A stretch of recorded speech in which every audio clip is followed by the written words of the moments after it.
Hi, I'm Jeff Miller. I'm Anthony Navarro, and welcome to Talk Out Loud, where we share the LGBTQIA+ narrative one story at a time. On this episode of Talk Out Loud, we're here with Bob Kiser. Bob is an author, speaker, coach, mediator, and radio host. He empowers people to let go of fear, embody who they really want to be, and create sustainable change in their own lives. Using the challenging situations he faced during his childhood as a springboard to create the life that he wants, he now teaches those lessons through various media. We spent some time working through his book, Create the Life of Your Dreams, to use strategies he teaches to help turn a dream into reality. Let's hear Bob's story. We are so excited to be joined today with author of Create the Life of Your Dreams, Bob Kiser. Bob Kiser is also a speaker, coach, mediator, and radio host. Welcome, Bob. We're glad you're here. Well, thank you. Good to see you guys. Yeah, we're excited to have you here today. And I'm excited to be here. Yeah. Thanks. And we are in Chicago with Bob today. Bob, we've known you for a little while, and you have been someone who I've kind of watched from a distance, who has always inspired me. Just seems to have... You have fun. I would observe that you have fun. You're creative, and someone who I've wanted to get to know. And I've loved that we have been able to have you here, or able to have you join us here today with us. And that being said, you're not originally from Chicago. Where are you originally from? Originally, I was born in... Well, I got to stop. Wait a minute. I have to say, first of all, I'm excited to be here and that I've been listening to the work that you two have been doing. And I'm excited to be here for the creativeness that you two are doing. So I have to say, I've been watching you from afar and watching what you guys are doing. So I just have to say the feeling is mutual. So I have to put that out there. Okay. Thank you. Now, where am I from? Originally from Pekin, Illinois. Ooh, so Pekin, where is that? I know, right? It's near Peoria, Illinois. Oh, yeah. So I was born in Pekin, and then I grew up in Bloomington Normal, Illinois. Yeah. So what was growing up for you like? That's a loaded question. It was, here we go. Okay. Buckle your seatbelts. Okay. No, I did not have a horrible childhood. I will say that. I mean, actually, I just had events in my childhood that definitely shaped who I am today. I will say that. So, as I said, I was born in Pekin, Illinois, and I was born to Shirley Wentz and Bob Wentz. And you'll notice my name is Bob Kiser. So there's a reason for the name change. But living in Pekin, my mother died when I was 3 of leukemia. So I was left with my father and my half sister. And then my father moved me and my sister to Bloomington Normal, Illinois. And that's how we got there. Is there a reason that you moved there? That's a great question. I was wondering about that. And I'm assuming that my dad probably got a job in Bloomington. Sure. I don't know. He had many jobs. So he was an active alcoholic. And so I have a feeling he changed jobs frequently. So I have a feeling that was part of it. Sure. But so we moved to Bloomington Normal. I guess the next major thing in my life was that I was living in an apartment with my dad, and my sister, who is my half sister, actually left quickly. She was 16 when our mom died. So, and my father was not her father. And my father, as I said, was alcoholic and just a lot of issues of his own. So she left. So I was with my father, and my father would pass out, and I would go through the apartment building looking for friends. And I knocked on this door. I know. I just see myself just walking down the hall, knocking on doors. Yes. I love it. Yeah. Well, I was very friendly. How old were you? 3 years old. Oh, wow. Imagine that now. Wow. Oh my gosh. Couldn't even imagine it. No. But back then, and definitely someone or something was watching out for me. Yeah. But I knocked on the door across the hall from where my father and I lived, and this couple lived there, and their name was George and Martha Kiser. So Martha became my babysitter. As my dad's disease progressed, they just started taking care of me more and more. George and Martha. Did George and Martha have any kids? They didn't. What's interesting, they could not have kids. Yeah, and I look like them. It feels like I was born into my father's life because he had things to work on that I could help him with, just being a child and whatever he had to work on. And then I flipped into the family I was supposed to be in. It is the weirdest thing. Yeah, but I started living more and more with George and Martha. So can I ask you a question? Please. You were living with George and Martha more. Did your father was there like any weirdness with your dad? Was he like jealous that you were with them, or was he okay with you being with them?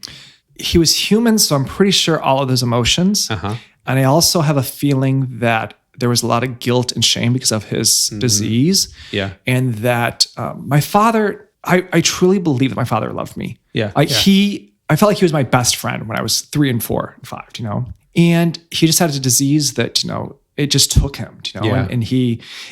so this is interesting, and we'll get into it later, I guess, but looking at my father back then, I saw him as someone who was just giving me up, just didn't care. Yeah. And now I'm looking at it as like, wow, he was struggling with a disease and he was trying to do right by me. Do you know what I mean? So with George and Martha, you're saying that was there weirdness? Yes, there was weirdness. And I think that he saw, at least this is the story I have in my head, that George and Martha could give me things that he just couldn't. Sure. And that's when I was 15, he gave me up for adoption. He's like, so I went and lived with George and Martha.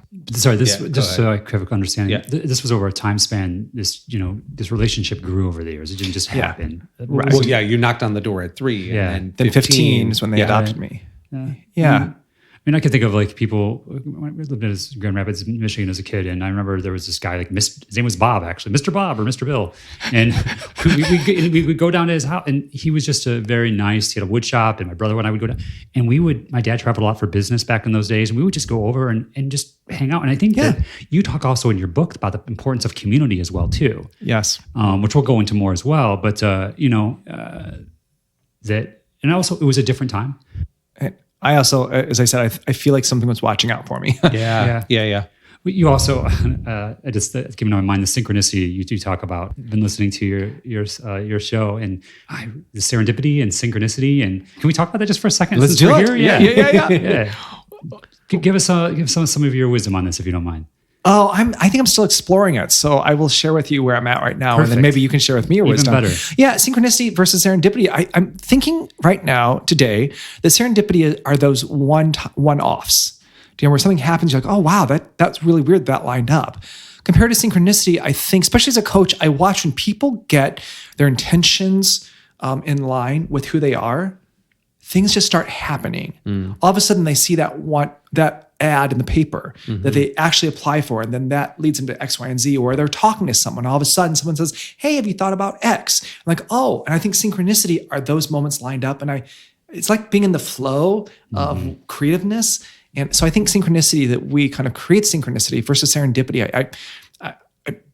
Again, maybe there's one-offs, but what do you two think? Well, it's kind of like following breadcrumbs, right? So it's like you get like a little clue, and here's like one, and you grab that, and then that leads you to the next, which leads you to the next, which may not be the original goal or the original intention that you had set out to create or look at or go to, but if you don't follow those clues or you don't follow those breadcrumbs, you don't go anywhere. So then nothing changes, and then you're just kind of stuck with where you are. And what if, Anthony, that at a soul level, we've put those breadcrumbs out for ourselves? Yeah. And we make the choice if we're going to follow them or not. There's been so many times where there's been a breadcrumb, and I'm like, I'm going to ignore that one. Yeah. Yep. So you went through the adoption process, but did you always live across the hall from George and Martha, like this whole time from 3 to 15? Or how did that happen? I think just kind of setting that up before we go where you're going to go. Sure, that's a great question. So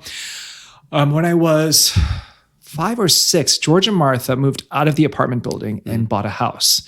And they lived across town. And the story that was told, the public story, was that the school district was better, I think, where my parents lived, or something like that. So I would live with George and Martha. Actually, that's not right. I lived a little bit with them, and I also stayed with my father. But I would go to the school in their school district. I don't know. I think it was because it was better. But so that was kindergarten, first grade. And then in second grade, they definitely moved to Normal, which had a better school district. And at that point, I started living with them on the weekdays. So I'd live with George and Martha on the weekdays, and then my dad on the weekends, which I talk about the good Bobby and the bad Bobby. And that's where I was like a chameleon. Like with George and Martha, I had to follow the rules because they were professors. They didn't drink. They didn't drug. They were just like good, wholesome people. Yeah. And on the weekends, I was with my father, where I kind of had basically 48 hours to entertain myself because my father was drunk on the couch. So wow. Yeah. So, but that then, I I started living with them more and more as my father couldn't take care of me. Out of curiosity, with that chameleon, was there anything as far as with your sexuality that changed in those two places as you switched back and forth? The sexuality between the two, I think, was pretty consistent. I didn't want my father to know I was gay, and I didn't want George Martha to know. So there was no like acting out on the weekends or anything, or yes, there was acting out, but it was exploring. There was exploring, most definitely, but it was neither side knew what was going on. You talk about learning to make other people happy. Was there something that happened and you realized, that this is a vehicle for me to operate in like almost like a learned system or anything like that at all? That's a really good way to put it. It was definitely a learned system. I was aware that George and Martha could get rid of me at any time. I wasn't their child. And there was actually an incident when I was 6 where I came home from school to Martha's house, and it was Wednesday, which is weird that I remember this. I'm like 6 or 7 years old. But on Wednesdays, I went to the neighbor's house because she had bowling. And this particular Wednesday, she didn't have bowling. So I went to the neighbor's house, and they were frantically trying to find me, being Martha and George. And then I came back to their house at 5 like I was supposed to. And she's like, I can't do this. You need to go with your father. I can't do this. So, and I get it. Like at the time, I felt like I was being rejected. Like I was like, oh, I should have known that as a 7 or 8 year old. I'm like, I'm blaming myself. I should have remembered that. I should have remembered that she didn't have bowling. How could I do that? And the result was I was back with my father where I wasn't going to school. He was drunk most of the time. I was lucky if I got to eat. So I learned very quickly that I had to follow the rules, and I had to be 2 steps ahead of everybody. When you talk about that intuition, like being in the flow, I feel like I built up an intuition, a survival intuition, to be ahead of people, to read people. George talks about when he'd come in the door, I immediately would pick up if he had a bad day. And I'd be like, what's wrong? What's wrong? Because it was life or death to me. And for him, he's like, I just had a bad day at school, or it had nothing to do with me. But as a child, I felt like I affected the entire world. And so it was up to me to figure out what the problem was and to fix it so that I could be safe. Wow. So that's a lot of pressure for a kid. Especially 7, 8, 9, 10 years old. That's a lot. And the belief that I had that power, that's what was just mind blowing. As a kid, that if something went wrong or I was a kid, kids do stuff, or I made a mistake. Yeah, that I had the power to create chaos in other people's lives or create chaos in mine. So, yeah. That's a lot. That's a lot. I'm just going to say that right there. I mean, some people spend their whole lives, like, they're 60, 70 years old, and they finally have the epiphany what you've had at a younger age. So that awareness, that acceptance that this is the way things are, now what can I do to start changing these things in my life? That's where I think that, at least for myself, that's where then the power has come, where I'm trying to, you talk about how I have no power over these people, but what do I do have power in? So at 16, 17 years old, you said 6 or 7 years old was actually when you really started developing this, not in your teenage years. What happened, that served you for a while. You're adopted, you go to high school, you live with George and Martha. Yeah. Did you leave to go to college? Did you leave the home at a certain age? What happened next? Yeah, so I went to college in my hometown, which was Bloomington Normal, so Illinois State University. But I did go away. So I used to be in theater, and I studied in London for a while. So that I got away from home there, and that was the first time, like on the tube in London is the first time this woman, I'll never forget, she was like, so do you have a girlfriend, boyfriend? And it was the first time I could say, I'm gay. I don't have a boyfriend, but it's like the first time I could verbally say it. On the tube in London. I love it. So I got to do that. I also, in the summers and then on the weekends in the fall and spring, I did theme parks. So I worked at like Great America and Six Flags and all those kind of things. So I started branching out from my parents there, but starting to spread my wings. And I think that something that's interesting as you were talking, Jeff, that popped in my head is that I learned at an early age how to manipulate the story so that people could, for people's comfort. Yeah. Because I wanted to make them comfortable. Yep. Because if they were comfortable, then I was safe. And I think that also, I had the belief that no one person could hold all of my story. Because if they held all my story, that I would not be accepted. So I pieced it out. So no one got to know all pieces of you. Not one person ever. No. You were like your own PR agent. Yeah. You were really doing damage control to make sure that people only heard the positive things so that you could stay in the circle or be accepted. To be accepted, I quickly read people and figure out what they wanted to know from me. My parents couldn't hear anything about being gay or any of those experiences, so I would compartmentalize. And I think that I watch people now and clients and even friends of mine who do this. It's a lot of work. Yeah.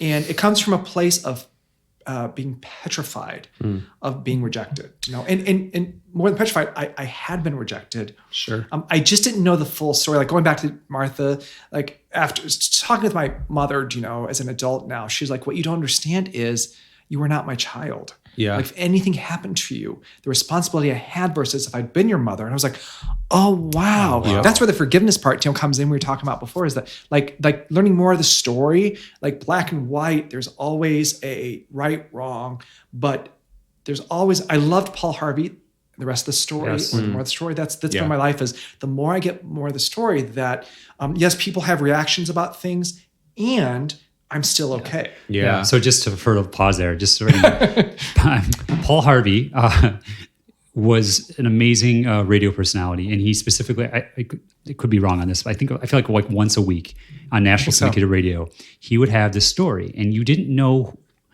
who it was about, but it was behind the scenes, the making of something, someone, and at the end you found out it was something that we all knew, but we never knew this part of this person or this event or whatever it was, and they were stories the way they were interwoven that he did unlike anyone I've ever known, quite to the effect, and the intention and the purpose, and it always got right to the mechanics of life. Yes.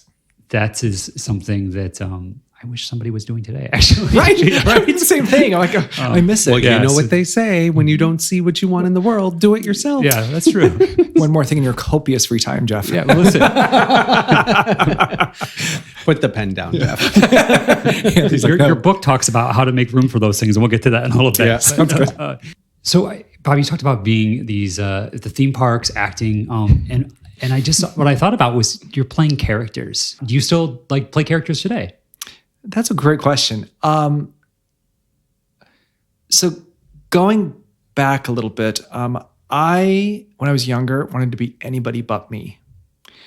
And when I was 6 or 7, I auditioned for a play, got in the play, and everyone clapped for me. And they loved me. And I was like, oh my gosh. And I got the next lead in the show. And I just loved it because I didn't fit in anywhere. I was trying to figure out where, I could just be safe. And on stage, it seemed safe. It didn't become safe. It actually was not safe later on because with anything that you do, as you grow, you're going to get feedback. Yeah. And when that feedback came, it was devastating to me. It didn't mean I was wrong or bad, but I took it that way. Fast forward though, so I wanted to be anybody but me. Today, Jeff, I just want to be me. I don't want to be someone else. I use, when I'm doing talks or even kind of something like this, I use the skills I had as an actor, but it irritates me when I'm someone else. Yeah. It's interesting that some of the stuff that we use to maybe protect or manipulate, fill in the blank, that now instead of me serving that, it's serving me and who and what I'm, becoming. Because sometimes when we, at least for myself, when we start to make change, realize, these are maybe things that have been defects in my life. Yeah. And then being able to understand, I have this and how it can be an asset versus a defect. The thing about acting is that I loved rehearsals. I loved playing. I loved when I didn't have to be perfect. Because in rehearsals is when you get to make mistakes. Right. It irritated the crap out of me during performances, especially when I did some long running shows and night after night having to do the exact same thing and getting a note, you were 2 steps off, blah, blah, blah. I'm just like, ugh. And I think that's an interesting thing too, is that the perfectionism. I feel for some reason when I'm acting for people, I feel like there's a perfectionism part.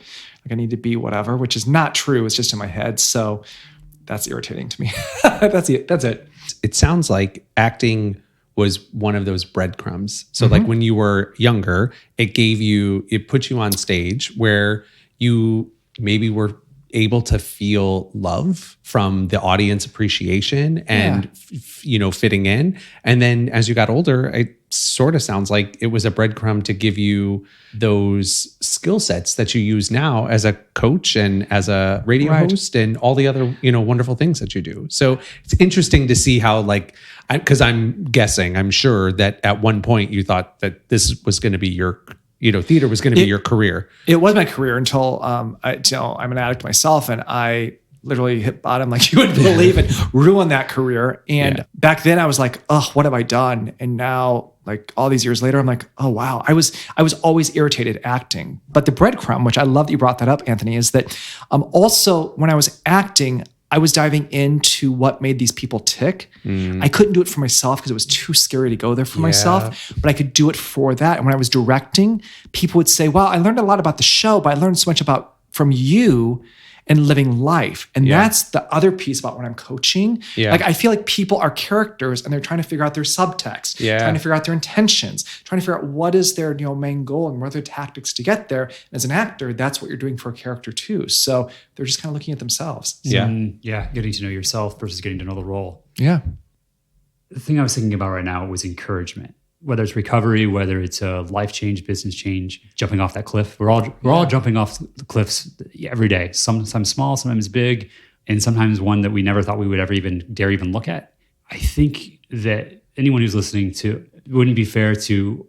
I mean, I'll just say right now, like, I just have a life that is that I thought this is the kind of life other people have. Right. And that's because I had to be around other people to tell me that I could have a different life. And I actually want to go back a little bit because I think you said everyone is jumping off cliffs every day. Yeah. I'm not sure if they are. Maybe they are. I feel like there's some people that don't. Yeah, because safety, like I want to say to people to know that safety, I get it. Yeah. I get it. Change is scary. Like, we don't know what we're going towards. Right. So I think everyone's like, Oprah's on there like, courage, yay, keep jumping off this cliff. No, it's scary. It is scary as hell. Yeah. And it is. Clients will come to me, and I even say it in the book, like, it is not for the faint of heart, changing what you're doing. It can be done, but it's a lot of work, and it takes a lot of courage. So with that said, I think the hope and faith. So I think hope and faith are what I was thinking of. And hope is, I feel like it's that I don't quite know what's going to happen. I just hope it's going to be good, and I trust. Faith is I've done it once, and I have faith it's going to happen again. And people talk about their faith, in many ways. And I, again, like synchronicity versus serendipity, hope and faith, I think we all have different definitions. But hope for me is that which I don't know yet, but other people have done it. Like, the people who've, have sobriety, people who have, done the next step. Like, I am at the bottom here saying, I'm never going to get out of this well. And someone at the top going, yeah, I got out of here. Just take the first step. And what's it going to be like if I step onto that step and then I'm not in the well? What's that going to be like? They're like, trust me, it's going to be okay. And I don't know yet. Yeah. But I've taken the first step, so I have faith. If I take the second step, if I take that third step, I have something to look back on. So well, I think in order to do this, it does take courage, right? When you're making change. And I think we've said it a few times in this conversation already. It's like, those are just little steps. They're little breadcrumbs, or however you want to, describe them. But you have to go from one step to the next, because otherwise there's no change. And I think sometimes the hardest step is the first one. But then it's just the messiness of change, that gets in the way, right? Of like the making it feel hard, where it's really not hard. It's just uncomfortable, or makes you feel not secure, or you're worried about finances, or you're worried about, whatever it is, whatever the fear is. But I think it's interesting, just kind of going back with what you said, is like everybody jumping off the cliff every day. I think there's a lot of people that don't. And I'm guilty of it sometimes, where like we're doing things where I'm just like, okay, wait. We've got to slow down like 2 seconds, because this is just too scary for me to keep, doing this. So I think it's encouraging to know that, when you're going through this, that it is scary, and, it's okay to be scared. Yeah. The people who are successful, they weren't successful, or, they're courageous because they had an absence of fear. They felt the fear and they did it anyway. Yeah. And it's okay. Like, and I love when people come to me, I should be doing this, I should be doing that. Why the hell would you do that? It is uncomfortable. And if you can get comfortable with the uncomfortable, you're going to have a life beyond your wildest dreams. And if you can, that messiness, you can get excited about the messiness. And I love it. I don't know who this was, but there was, Byron Katie. Byron Katie, who I love. Can you give us a little background on Byron Katie? Sure. Byron Katie. So she, this amazing woman, she had severe depression, and so severe, she thought so low of herself that if I remember the book, she was sleeping on the floor because she felt like she didn't deserve the bed. And one day she woke up and went, wait a minute. It's because of all these thoughts that I am in distress. It has nothing to do with around me. It's my thoughts. And so then she came up with something called the inquiry, which are these 4 questions to challenge the thoughts. She's not saying right or wrong. She's just saying, she says, when I argue with reality, I lose only 100% of the time. Meaning that if I can get to acceptance with it. And she talks about that. I think she had a diagnosis of cancer. And of course her husband was upset. She's like, oh, I can't wait to see what happens next. You know, you're like, what are you talking about? Like, but if you can get that excitement about, I don't know what the experience is going to be, but if I can get excited with the uncomfortableness, with the, I don't know what's going to happen, then life is going to be it's so interesting.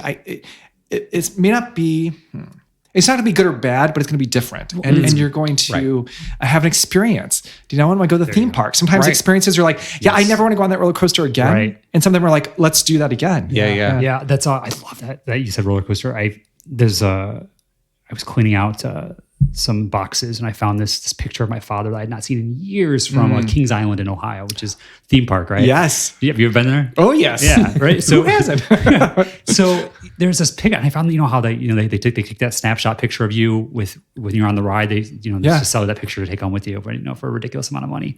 But they got to pay the bills and pay for the characters, right? So the picture is my dad and I are in the front of the cart, and the cart had then 2 other people sitting behind us. And my dad and I are like, we're like fist bumping in the air, hands up in the air, and our eyes are big as saucers, and we're like having the time of our lives. We look like cartoons ourselves. The people behind us, sitting directly behind us, are white knuckling, holding. We're on the same ride. We're all on the same ride. We all ended up the same when the ride was. As far as we got off safely. Yeah. But these people were. Just the look on their face was like death, pale, and so like the ride's right exactly. So somebody once told me a long time ago, it's just like, if I walked into a bank and you were the teller, and I pulled a gun out, what would you do? And I'm like, I don't know. He's like, no. He's like, you put your hands in the air and you would like surrender. You would accept the fact that I'm going to shoot you or you're going to give me the money. And literally just even like we're sitting here, you guys, people listening can't see this. I'm putting my hands up in the air above my head like we would be on the roller coaster. And I literally, till this day, every time I do that, I can feel my palms get lighter and my fingertips just kind of like light up. And but that being said, it's because I did that ride the first time with my dad, probably at a younger age. And then we did it again. So I knew, this hell's going to be crazy. It's going to be whatever. And then just stepping back for a second. Wait, so you had faith that it was going to be, because you'd already done it once. Yes. Interesting. Yes. And I said people are jumping off cliffs every day. I've been rethinking that. I think people are taking steps and every now and then we're jumping off a cliff. I agree with that. Kind of what you guys were saying earlier. Yeah. I listen, I'm just kind of going back. I listen to a lot of entrepreneur-driven podcasts and read a lot of entrepreneur-driven books. And the common theme that you hear from people who started major companies now, it's the fear, them obviously being afraid at some point in this process or the journey of, maybe it was when they quit their day job or when they sort of took the next step and maybe took the loan or the VC money or whatever it is. Right. But it's that fear, instead of it becoming a crippling or having a crippling effect on them, it's the fuel that then gives them the ability to soar.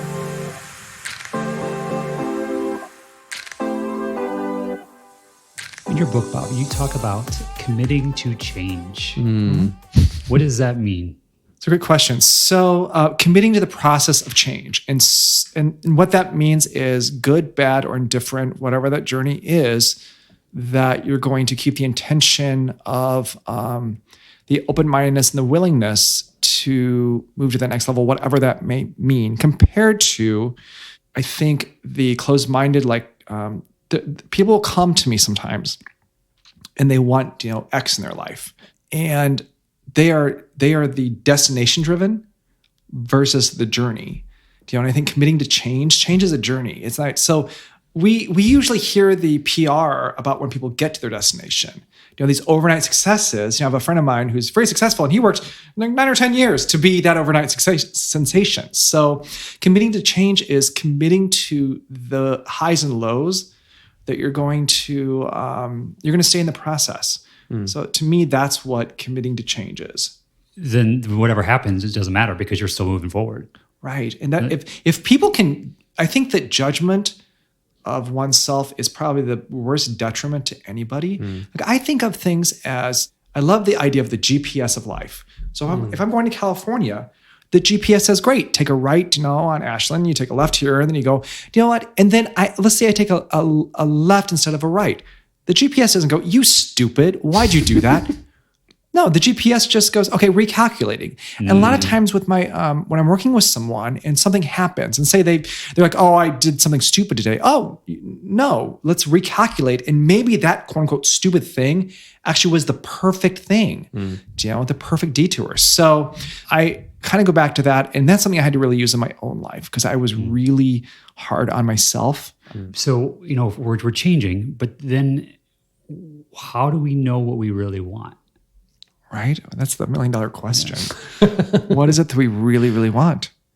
So I can say that I tell people to work more with feelings that they want to have more than the exterior things. People who have gotten what they wanted, like just on the outside, sometimes they're really happy, but usually it's not the experience they thought it would be. And they go back to, I thought it was going to be like this.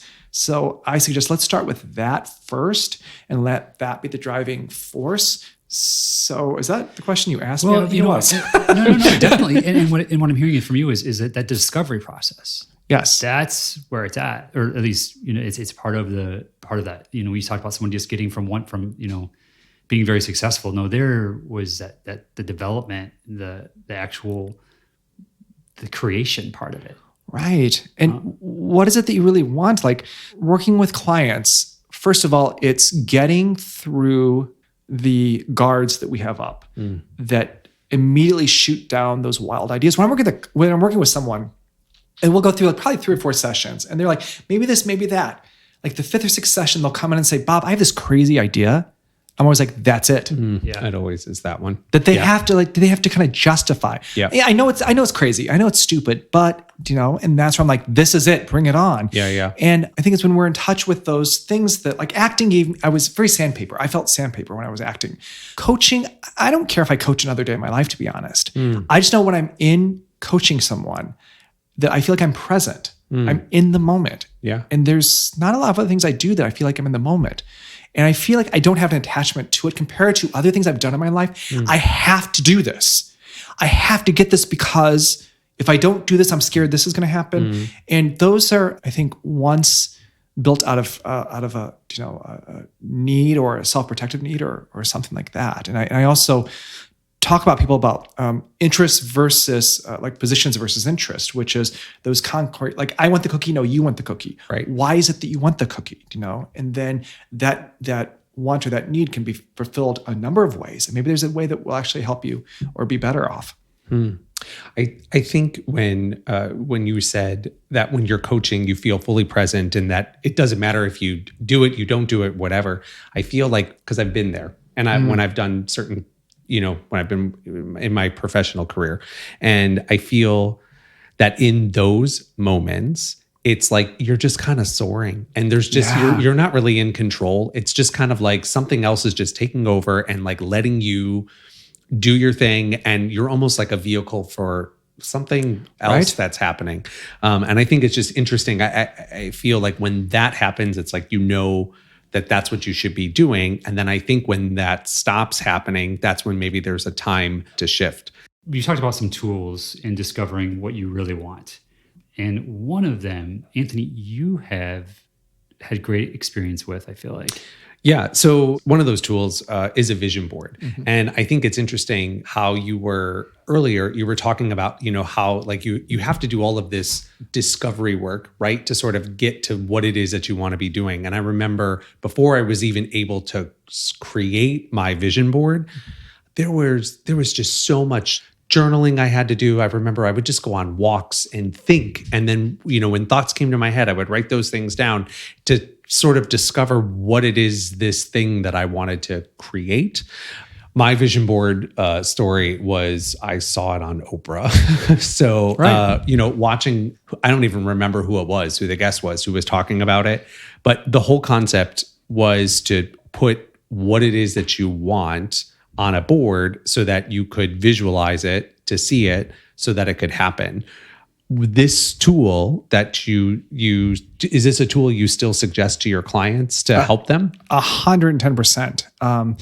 I think that it's interesting. I think there's two different ways to think about why to do a vision board. I know there's the secret, all the different names that the secret has, for the different authors and everything. There's this magical source that will bring you what you want. That I don't think has been my experience. For me, it's about that our minds, like we can take in something like 3 billion stimuli at any given second, but we can only process about 250,000. So there's a lot of stimuli we can't process. Right. So it's kind of putting in the lenses that to look at life for what we want. So the vision board kind of puts in those lenses. And so all of a sudden when I'm in life, I'm going around, all of a sudden I see a sign that maybe I wouldn't have seen before, which leads me to that next step. I see the breadcrumbs. But I think the vision board gives me an idea. It tells the brain loves to solve problems. So we say, hey brain, I want this. Help me get it. So I do want to say that maybe it's magical. Maybe there's some kind of outside mystical force that helps it. And I've definitely had those instances where I'm like, this is kind of weird that this just happened. But I think that the more logical part of me thinks that it's telling our brain, this is what we're looking for. This is the focus. Now go find it. Just really quick, I love that. I've never heard that with the lenses, and to me, it clicks so easily. It makes this very simple. If you ever, then you decide, I want to get this Mustang car. Next thing you know, you're seeing Mustangs everywhere you go. Right? It's just, I think that's a very relatable example of that. I'll say one more thing, is that with the mystical part is that the part I find people say, it's this mystical thing. Then I think it says that the universe is judging what I want. And if I get it or don't get it, and my view is the universe is conspiring for me. It doesn't literally, I don't think the universe cares what I want per se. I'm a part of a greater thing. But if I want to get into the flow of things, then I can kind of help these things come to me as in, we said the lens and everything. The other way, especially with, some of the intention setting, it kind of freaks me out that, wait a minute, so my intention was, I was at one time at this church and they were teaching us how to pray. And this minister said to me, yeah, your prayer wasn't correct. And I was like, what? It's not correct? Well, no, because you have to phrase it this way if you want to get this. And I was like, and scene, I'm done. Out. But I don't feel the universe is meant to be manipulated or something like that. So that's my thought. That's something that I had a couple years ago started focusing on, was that intention is neutral. Does that make sense at all? Yes. Right. So it's either good or bad, but it's neutral. But so that's why I have to remind myself that I have to be tender with myself. I also have to be humble to the fact that things do affect me and who I surround myself with, whether it's music and my daily life, like what you're seeing in your social media feeds, what's on television, what's all of those things, what neighborhood you live in, what you see, what you witness walking down the street when you're driving a car, all of those things. I hope it does. If it doesn't, then I don't know. I think that for a well-oiled system, it should be affecting you. So if there's someone listening who's maybe thinking about putting together a vision board, do you have any tips on what that would look like? Yes. Be messy, have fun. You can change it. It's not permanent. Right. And if you're a perfectionist, what a great opportunity. And this is a tool. I have clients that this is really hard for them. Yeah. Because you're like, what if I put the wrong thing on there? It's okay. It's fine. Put the wrong thing on there. You can change it. You can do. I do one every 5 years. It's a fun thing. Yeah. Go through magazines and just look at the pictures. And I don't know why I like that coat. I'm just gonna cut it out. Yeah. And it's it's again that the curiosity of the soul. Just explore, have fun. And if you look at it as tedious or it makes you nervous, I would look at that part of it and challenge yourself to just get messy with it. Yeah. Sometimes with vision boards, we think we have a set way of how it's supposed to happen. Correct. And you said yes. And people who are successful say yes. Yeah. I've noticed that. Yep. Even if it's yes, you're like, I don't know what that's going to be. Yeah, I'll say yes. Whatever. Let's go. Yeah. Yeah. That's really cool. Yeah. Then it's interesting with the yes. It's I say yes and then I accept it too. Does that make sense? It's there's been times where it's and just to clarify, anybody, the other wonderful thing has come from some of this stuff that you offered here is also that when I do say no, I'm saying no for the right reasons. Right. Like that understanding that earlier about how things do affect me, that I have a finite amount of time. Like that's actually my ultimate currency is my time. Right. Right. Because Yes. how is this? And that has been a work in progress. I think probably is for most people, and understanding like how like I have a calendar and that there is time that is earmarked. I don't know exactly what it is, but it has to look like and smell like this for that part of that week of my life. We know that we have to every day we're going to eat three times a day, right? That's just a given. But when I started then taking, you talk about that power that was trying to control other people. When I start to insert that on myself of like, okay, no, this is what Jeff needs. I need a little bit of meditation, 4 or 5 days a week. It's just 15 minutes. And it's, I can say to myself, it's just 15 minutes, it'll happen. Well, it just doesn't happen unless it gets put on that calendar. Right. Yeah, and I would think that maybe there's a really, this is very simple, but on the label just came on now, that the calendar in a way is a vision board as well too. Oh, that's a really good way to put it. I hadn't thought about that. Yeah, and that's to your point. If I need to get things done and I'm not getting them done, I put them on my calendar. So Yeah. that's really good. I like that light bulb. I may use that light bulb. You've given us so many, so I please love share that. away. In your book, you outline SMART goals. So I think maybe even before talking about that, so you've gone through sort of this whole discovery period. You sort of have an idea of what you want. There's some sort of, you have to sort of set some intention on why you want what it is that you want. Then you need to take action. So in taking action, I hear this often where someone maybe has a dream. They dream that they want to open up a bakery, or they want to be an actor, or they want to, whatever the dream is. But I feel like dreams are things that, like, nothing happens from a dream. A dream is just the idea. You need a plan, you need goals to get you to make that dream happen. And when I was reading about the SMART goal system, it seems like that is almost a way to sort of take your dream and create an action plan to make that work. So could you speak to what the SMART goals are? Sure. And I think backing up a couple of steps is that if you're creating quote unquote your dream life, that first of all, before you do the SMART goals, is to make sure it lines up with your values of who you are. And they're not someone else's values. They're your values. Right. And if all of that is in line and this is really something you want, then the SMART goals is the next thing that can kind of help you get there. Because if you keep hitting a wall with your goals, I don't care how good the SMART goal is, if it's not in your heart, you can manufacture it. It will come true. It will come true. But your life could be worse than religion was. So really make sure that it's fueled with your values and your passions. So with that said, so the SMART goals, we get overwhelmed really easily. And it's just a fact.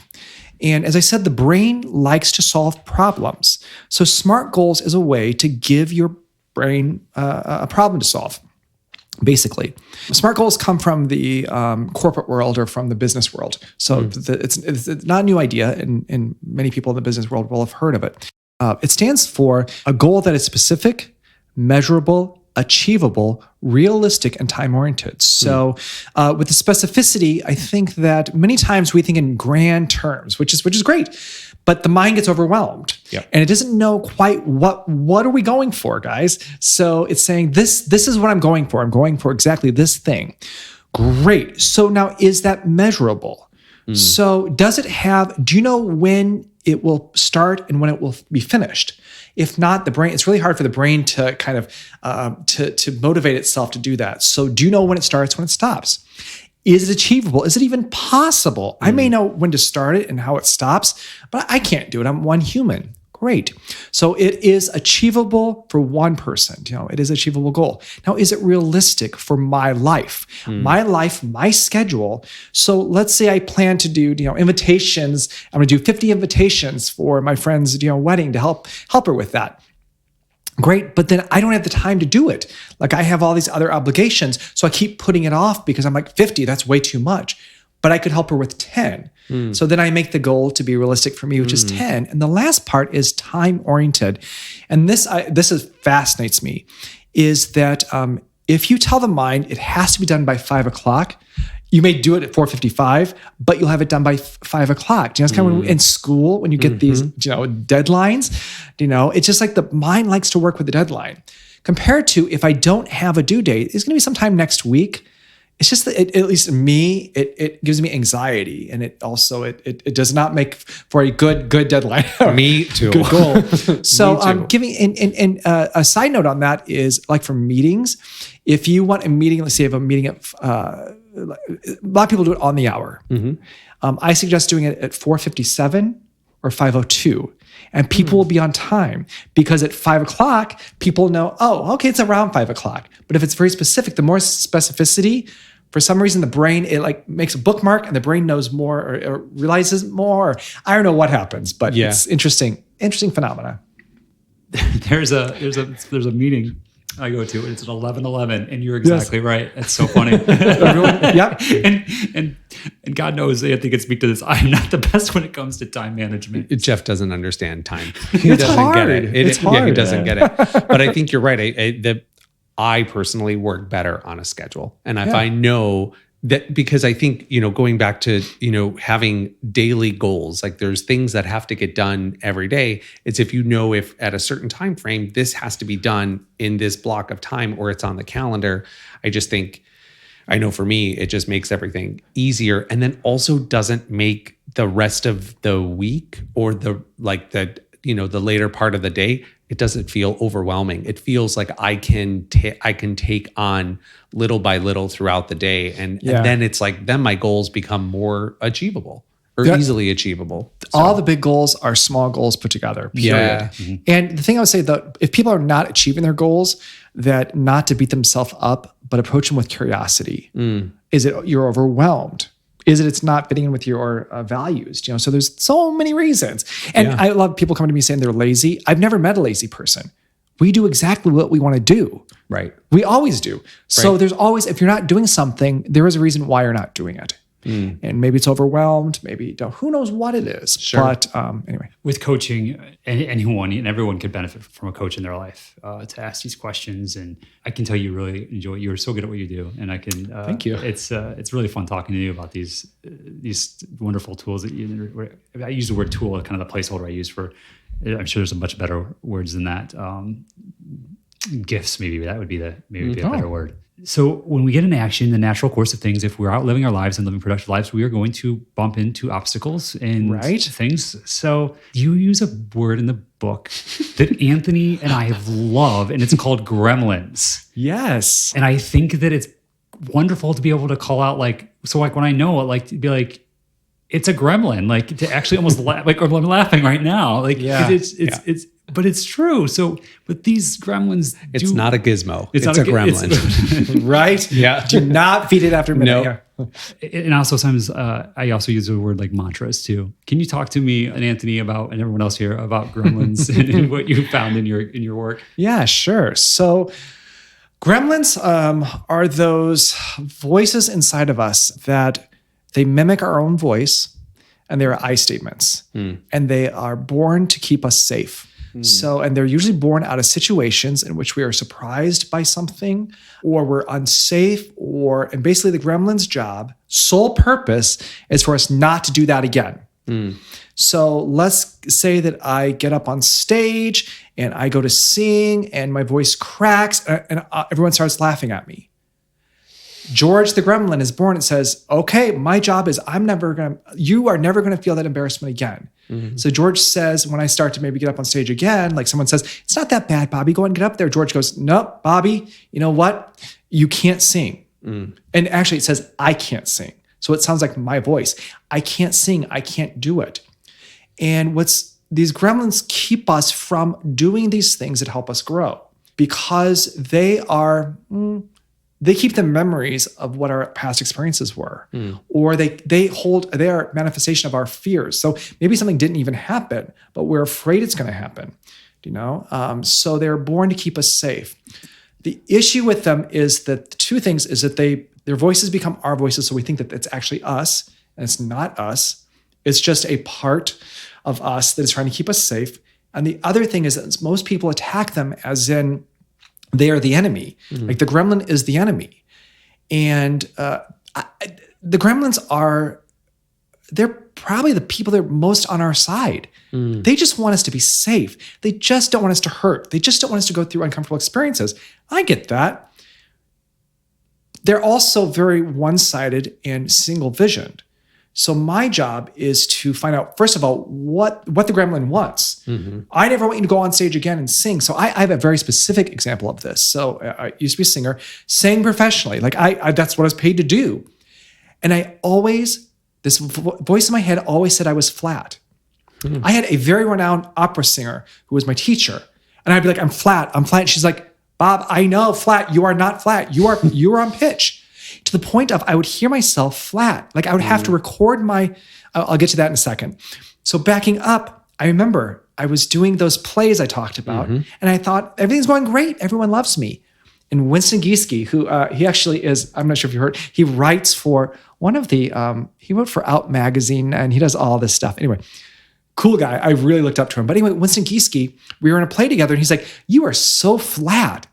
And I was like, what is this flat you speak of? I had no idea. And it took me by surprise. I was like, wait, I thought I was doing great. And all of a sudden, I wasn't. In fact, I was making a fool out of myself. So that gremlin was born and said, you're never going to do that again. Fast forward. So how I had to deal with this gremlin was I, first of all, had to realize it was trying to keep me safe. That's it. But what it didn't realize is I would not support that. I wouldn't sing out because I was scared of going flat. And then it actually would make it happen. Oh, wow. So I made a deal with it. So I said, he's like, well, I've got to make sure that you don't go flat. So I said, well, what if I record myself? I listen back and I'll make sure that I'm not flat. And then, and if I am, then I'll work on it. So the voice didn't go away. I still heard it, but I could still sing through it. And that was ultimately, what happened for me at that. So it's those moments when we hear like, I'm stupid. I can't do that. And to just kind of take a step back and say, so what if you could, Yeah. I think it's interesting that you first of all said that the gremlin is born, and it's the same way like a child. Like a child, I wouldn't, same thing also like with a puppy. Like I wouldn't get upset for a puppy for making a mess. Right. And if you took that gremlin, you held its hand, you approached it with love like a child, like a newborn. Or, not a newborn because it's talking, but right. We don't have kids, just dogs. But you showed it like, hey, listen, it's okay. Like there's no boogeyman underneath the bed. Right. With a gremlin as an obstacle in your life, the best way to do it is it's almost like you have to face it head on and talk to it and make a deal, almost like make a deal with it. And then once you make a deal, then it's time to keep moving forward. Yeah. And also to acknowledge that what it's done for you. Thank it. Yeah. Thank it for everything. Even my addiction, I think. My addiction for me was a circuit breaker. The things I had to deal with, I just couldn't deal with. I did not have the tools. Yeah. So the circuit breaker would go off, I would go use, and it would take care of that. That part, that gremlin I call Fred. And Fred would take a bullet. Like he knew everybody was going to be mad at him. Like there'd be shame, guilt. He's like, I don't care.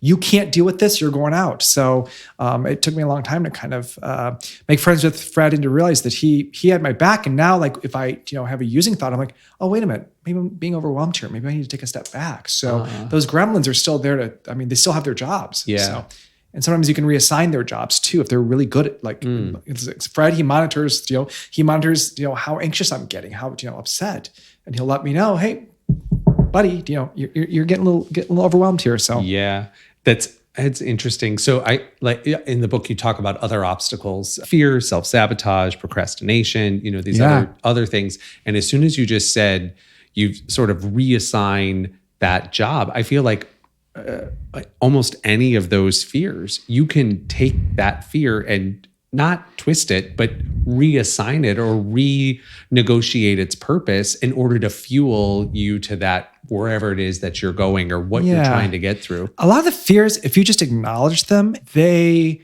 transform. That is the first step of transforming any fears. You have to acknowledge it. The more you fight it, they're and I think with the self-sabotage, Gay Hendricks, and I mentioned this book in my book, Gay Hendricks, The Big Leap, and he talks about the 4 beliefs that cause self-sabotage. And it's like a temperature gauge, and we are programmed for whatever reason to accept a limited amount of success due to not wanting to outshine people, or maybe we feel like we don't deserve it, but we automatically do things to keep us at that level. Like you see a lot of celebrities who will like have a big hit movie, and then 2 weeks later they're in the paper because they got busted with whatever. It's like, oh, things are going too well. I got to do something to kind of bring myself back down. And I think even acknowledging like, I don't deserve this. The minute you can say that out loud, someone can say, no, that's actually not true. And let's kind of walk through this. But until I acknowledge it. What I think I just want to acknowledge is that you are creating a space, whether it's an hour a week with a client. And to be fair, I'm not your client. I'm just assuming this is my take is that, but maybe I could be. But Anthony and I were like, well, we both. Right? That's another. It's a private conversation with all adoration. But setting a time, whether it's an hour a week or 2 hours a week, whatever it is, maybe more in the beginning, but to allow a space to bring these things up to the light. You know, there's an umbrella or an arc in the work that I feel like you do with acceptance and forgiveness and bringing things up to the light. And life is busy, life is fast, but to take that time for yourself, like once a week, why not? Like, if you're not going to do it for yourself, like, I'm depriving the world of really getting to know, back to who you were as a child. I'm depriving the world of my authentic, of who I am, my authentic version of myself. In my experiences, the more authentic I am with myself, the less the gremlins are, then I'm connecting more with the people I'm supposed to be with, taking it all back into that synchronicity or serendipity, whatever you choose to call it. Breadcrumbs. Breadcrumbs. You're right. The light in the tunnel. And I just feel like this conversation is naturally propelling us towards gratitude right now. I love that. Yes. Yeah. Our gratitude, which I'm just saying this on the spot, but I think it is one of the most transformational things you can do for yourself is to acknowledge your gratitude. Like automatically, it's hard to be in a bad mood if you're full of gratitude. I think I'm going to say it's one of the most transformational. I'm not sure if that's true or not, but in my mind, it is. So yeah. I want to get hands down. So in the book, you talk about being able to state things that you're grateful for. And I know, like for myself, every morning, one of the things that I do before I get out of bed, there's a little meditation practice that I have. And the last thing I do is I walk through the things from the previous day or the week or whatever that I feel the most grateful for. And I know, it helps me to just get out of bed with a smile and, try to put sort of the best foot forward, for the day. And I can, and I'm sure Jeff can notice too, I notice when I don't do that practice in the morning, I can notice a difference in the morning in my attitude because it shifts. So I think it's being able to focus on those good things in your life. I think it just helps transform the rest of your day, to go through your day to, to see those signs that you maybe wouldn't have seen before, or, follow the trail of where it is that you're going. Yeah. It's deciding which pair of glasses you're going to wear to see the world today. Are you going to see it through the, everything's negative glasses? And that's what you'll find. You'll find it, or you can put the gratitude glasses on. So, and I think that all of this also is talking to you asked about what is committing to change. It's all of this. Yeah. It's going through all these processes. So, and I think that with working with people, I love that you said I hold space. I completely believe that, Jeff, and not a lot of people have said that. So thank you for acknowledging that. I think it's just acknowledging that space and committing to, for once a week, that clients are going to come and they're going to dive into this messy pool. And let's get messy, Yeah. And, that's I like that. Yeah. So starting out, how often do you meet with a client? Once a week. Once a week. For 12 weeks. For 12 weeks. And then I think that then you're having your own daily. So if I'm meeting with you like once a week, and then what Anthony, you talked about then having that meditation in the morning, holding that space for myself each day, and then having like there's something about 7 days that shows up in a lot of different things, right? That weekly thing about how it works. our skin, in 7 dadays, a cut, a wound, it heals, a minimal scar or something like, minimal cut, obviously. But there is I don't know, life, this natural conversation just makes me just see, it brings me back almost to a mysticism. I can see mysticism. You think about back in the day before we had washing machines. If you've ever seen, if you ever go to the Cracker Barrel, they've got like a washboard, right? Yes. Right. This, what you walked us through, this is like a washboard for my soul, for my brain, for mind, body, physical. It's and taking apart like what Anthony said and what you just said, allowing space for that washboard to be in my life. Yeah, and I gotta say too that when I listen to podcasts like the one that we're creating here, or even something that Oprah does or something, I can use those to kind of show what I'm not doing or to beat myself up. So I really encourage everybody that if you're not doing these things, that's okay. Totally. It is completely fine. Like, I did not wake up one day and start doing all this stuff. And there's times when I come in and out of the process. So true. And there are days when I get up, I'm like, I don't want to be grateful. Right. I don't want to be. Right. And then halfway through the day, I'm like, oh, this is just uncomfortable. Yeah. So if you want to have a change in your life, if you want something different, try these things. So good. Try them. But sometimes I'll listen to all this stuff, and especially in my younger days, I would look at all this self-help stuff, and then I would beat myself up, and that actually is not getting you any further. That's not being part of the process. So enjoy life and gratitude. If you just one thing out of this podcast, just start practicing gratitude, and your life will be different. It will. So yeah. Wonderful. I couldn't agree more. Yeah. Well, Bob, thank you. And, to everyone listening, what he just said there, that's really important. And I want to make a mental note to keep that in mind more often, because we all had to start somewhere, and just to start, Yep. Yeah. And today you listen to this podcast, congratulations. That was it. Yeah. And if you do something else, then and if you just made the bed today, and that's all you did today, right? You didn't made the bed for the last 2 years, that's a start. Right. That's where I had to start. I didn't yell at that person in the grocery store. Good. Though maybe I did. So, Bob, this has been just a wonderful. Thank you for holding space for us today and having this conversation. So we are going to post links to your book and to some of the other wonderful places that they can experience Bob Kiser in their lives. Yeah, thank you so much. We hope you learned some new lessons on how to turn your dream life into reality. Here's our first Talk Out Loud interactive experience. Find those scissors and a magazine, get a glue stick and a poster board, and create your own vision board. And remember, like Bob said, make sure you have fun while you're doing it. You can tweet or DM us on Instagram or Facebook a photo of your vision board, which is at Talk Out Loud Live, and you can watch me as I share my own vision board, walking through how I turn some of my dreams into reality. You can also visit our website under Bob's profile to check out his book and have access to some other resources he has provided. Thanks for listening to this episode of Talk Out Loud. If you're enjoying the show, please subscribe, rate us, and share with a friend. You can also follow us on social media at Talk Out Loud Live. If you or someone you know has an inspirational story and a member of the LGBTQIA+ community, we'd love to hear from you. You can reach out to us on our website at www.talkoutloudlive.com. You can also get your official Talk Out Loud gear in our online store. Thanks again for listening, and remember to be true, be you, and to talk out loud.